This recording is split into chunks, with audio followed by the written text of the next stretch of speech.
Rosie's Place is the first shelter in the country to serve only women, an unconditional support system that's remained a constant for 50 years. I came through Rosie's Place in April 2010. A 21-day stay here changed my life.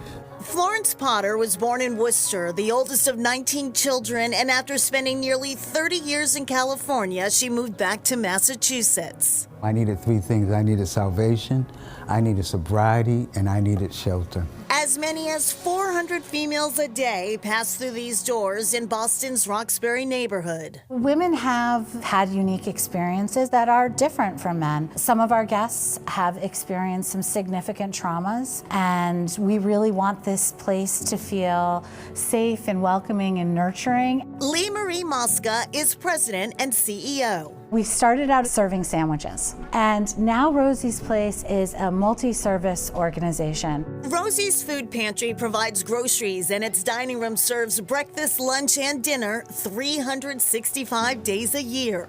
We have a overnight shelter, so women are able to have some respite from the streets and from the grueling existence of homelessness. Guests also have access to resources that help with job searches, prevent eviction, and provide financial and legal assistance. Women are able to build up their lives in some ways to help create that safety net that they don't necessarily have. During Florence's stay here, she utilized many of those resources and even found a way to add to them. Ever since then, I've been here doing the AA meeting for Rosie's Place every Wednesday.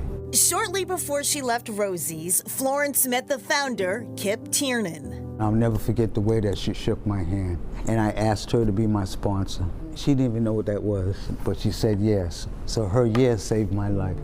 Kip died in 2011, but her legacy lives on indefinitely through the thousands of women she's helped, some of whom are carrying on that calling. So what does that mean to you, to be able to give back to these women? It's a gift. It's a gift, it's a miracle. The support she provides and the support she's received has served Florence well in a home of her own now for the past 13 years. And that's why I keep coming back, because there's hope, there's peace, there's joy, there's a new woman in me. When Kip started out 50 years ago, she wasn't trying to make history, she was trying to make a difference, and 50 years later, that's still what we're doing. The need is a lot greater, but it's as important as it's ever been.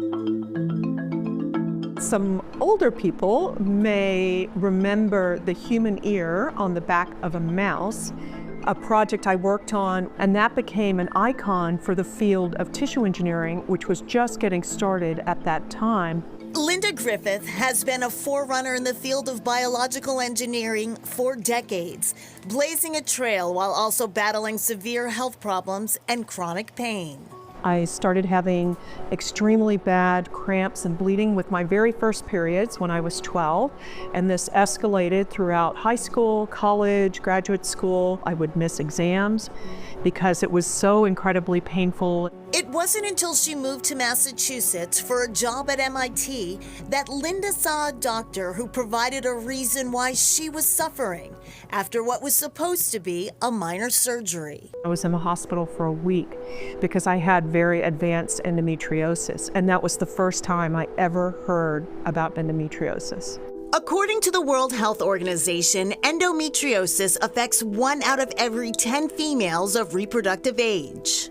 Endometriosis is a very morbid gynecology disorder when tissue that resembles the lining of the uterus is found growing outside the uterus, very often attached to the walls of the abdominal cavity, to the bladder, to the bowel, the appendix. Sometimes it can even attach to the diaphragm and burrow through and get to the lungs.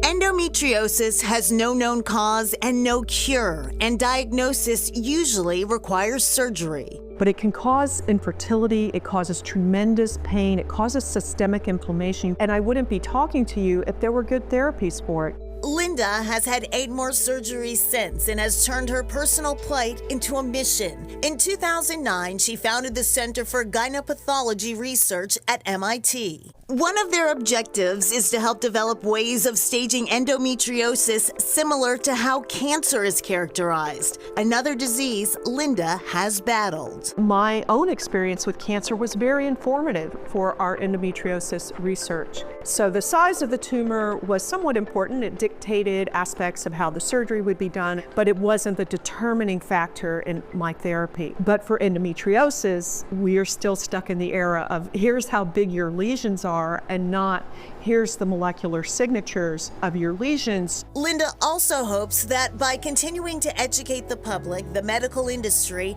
and scientific communities, the stigma surrounding menstruation will dissipate, similar to the way it did for breast cancer in the 1990s. The whole universe of breast cancer treatment changed when there became a breast cancer science, focusing on menstruation, making it a science so that everyone around MIT can say it without feeling ick, and around the world, I think will really change the game for women.